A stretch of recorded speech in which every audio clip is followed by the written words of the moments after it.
Welcome to Unleashed. I'm your host, Will Bachman.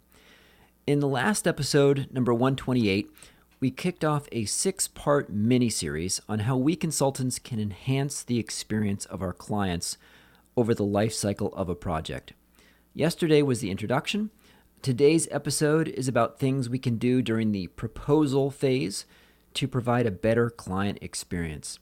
And by the proposal phase, I'm including all the interactions from our first introduction to the client to the point where we have a signed contract. In episode 30, we'll explore steps we can take during phase 2, the onboarding or kickoff phase. Across this whole series, we're focusing on aspects of the experience other than the actual content of the work itself. And if you sign up for the weekly Unleashed email at umbrex.com/unleashed, you'll get a checklist with all these suggestions. All right, so we got 29 different recommendations here, so let's go. Okay, number 1, imagine that you are seeking to engage an attorney or a tax accountant or some other professional, and you are in the process of having discussions with 2 or 3 to select the one that you want to work with. How would you want those professionals to interact with you? Well, just do that and you can ignore the rest of these suggestions. Okay, if you're still with me. Number 2, in the proposal phase, don't try to win the work. Instead, try to get real work done. Treat this period as the phase 0 of your project. If the client thinks, wow, we actually made progress towards a solution in that meeting, that is far more powerful than if the client thinks, wow, that consultant really impressed me with those 5 case examples that we walked through. Number 3, your LinkedIn profile. First impressions count. The potential client will probably check your LinkedIn profile before meeting with you. So do a tough review of your own profile and upgrade if necessary. Number 4, your website. If you have a website, does it clearly communicate who you are and what services you provide and what clients you serve? Great. Number 5, branded email address. Would you hire an attorney or a tax accountant who uses a personal AOL.com email address? I wouldn't. Register domain and get a branded email address. Number 6, responsiveness. When you are first introduced to this client or when the potential client reaches out, respond within 8 hours. 2 hours would be even better. In the proposal phase, you are signaling how responsive you'll be during the project itself. And your client will assume that this is the most responsive you'll ever be as you're trying to get hired. A day or 2 delay in getting back to a client just won't cut it. Number 7, email signature. When you do respond, your email should include an email signature that has your cell phone number. Number 8, make it easy to schedule time with you. Provide the potential client with a link to book time on your calendar.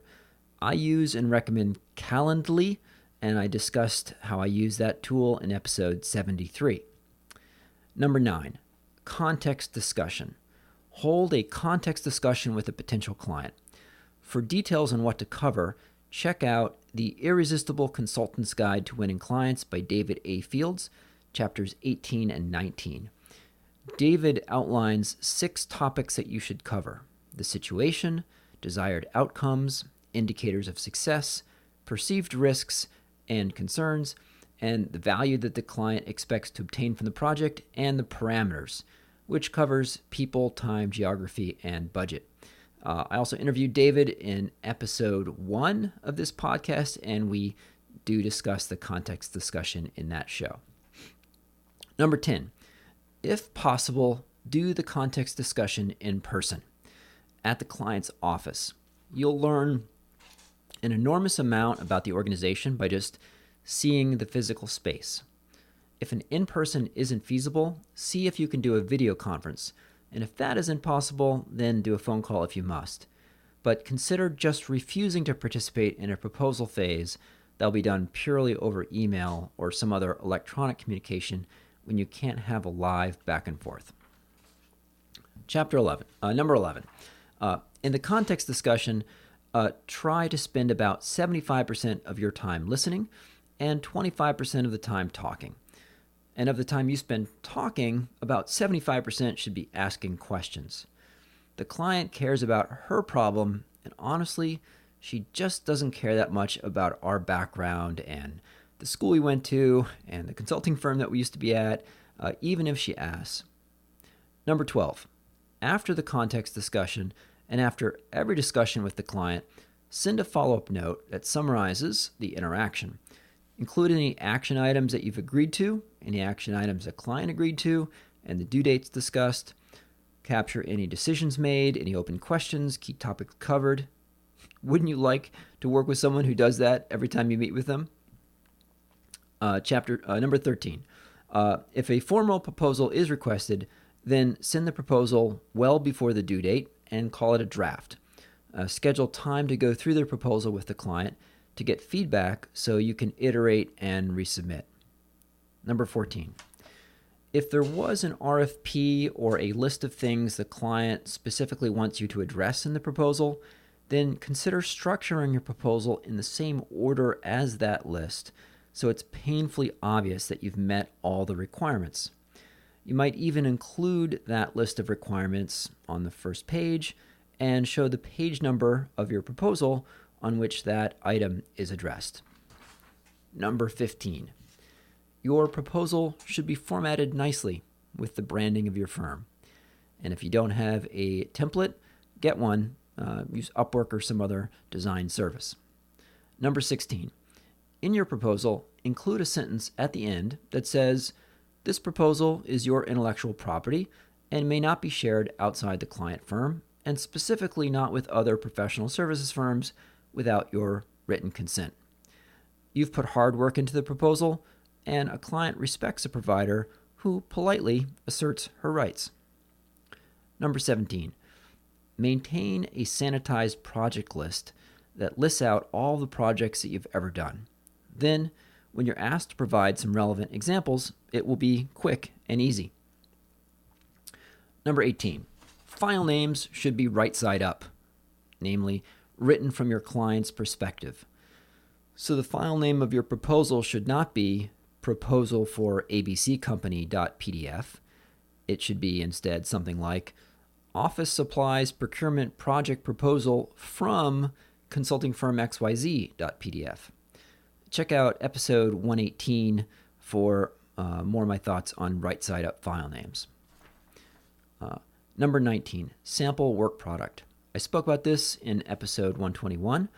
It's far more powerful to show than to tell. So have some sanitized sample work that you can say, here, you're going to get something similar to this at the end of this project. Number 20, references. You might be reluctant to provide client references casually, even in the early proposal process, because you don't want to call too frequently on these important relationships. That's understandable. So one way to proceed is tell potential clients that you'd prefer to delay sharing references until the end of the process, but provide sanitized titles and companies, and say something like, the references that I'll be able to provide will include the CEO of a Fortune 500 retail bank, or the head of sales at a $1 billion B2B tech services provider, or whatever the title is. You get the picture.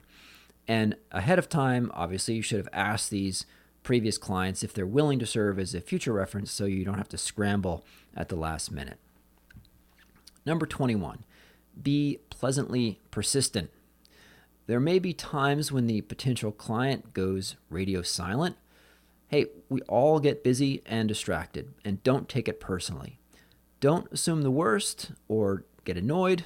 At least, don't reveal that you are annoyed. Instead, be pleasantly persistent. Follow up, perhaps once a week, vary it up a little bit, not in a way to make the potential client feel bad or embarrassed about not getting back to you. Vary your emails. So you might say, "Hi Cheryl, wanted to check in. Any updates on potential next steps?" Or, "Cheryl, last time we spoke, you mentioned that you'd be discussing the proposal with the senior leadership team. Any news?" Or, "Cheryl, wanted to touch base on the project we discussed 3 weeks ago. How's your thinking evolving on that as a priority versus other goals this spring?" In some cases, maybe most cases, if the client goes radio silent, that means the project is dead. However, in a few cases, the persistent bird gets the worm. I've had cases where I've followed up like this for 4 months, and then boom, the project confirmed. Number 22, CRM tool. It's easier to be pleasantly persistent if you are using a CRM tool that tracks all the deals you have in progress and when the last time was that you followed up. I recommend Pipedrive for consultants, but that's a subject for a future episode. Number 23, rates. Let's say that you are interviewing attorneys and you find one that you like and you ask her rate and she tells you $500 per hour. If you say, wow, that's more than I expected, and she comes back to you, well, tell you what, for you, special price. I'll make it $435 per hour. Would that make you more or less likely to hire that particular attorney? For me, I'd be a little put off. So know what a fair rate is for your time if you're charging by the day, or what a fair rate is for the project if you're doing it for a fixed fee, and try to avoid an exercise of haggling over the rate. It just doesn't present you in a great light.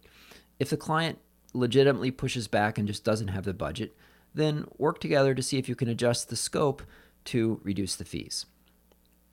Number 24, over-prepare, but then be indifferent to results. Be prepared to tell the client something like, from what I'm hearing, I might not be the consultant who's best positioned to address your needs in this case. You might want to talk to consultant XYZ instead, who I know does great work on this type of project. It's always painful to walk away from one particular project, but something like that is a huge trust builder when you don't pretend to be the perfect consultant for every scenario. And why do I say you should be indifferent to results? You don't want to appear desperate for work, even if you are.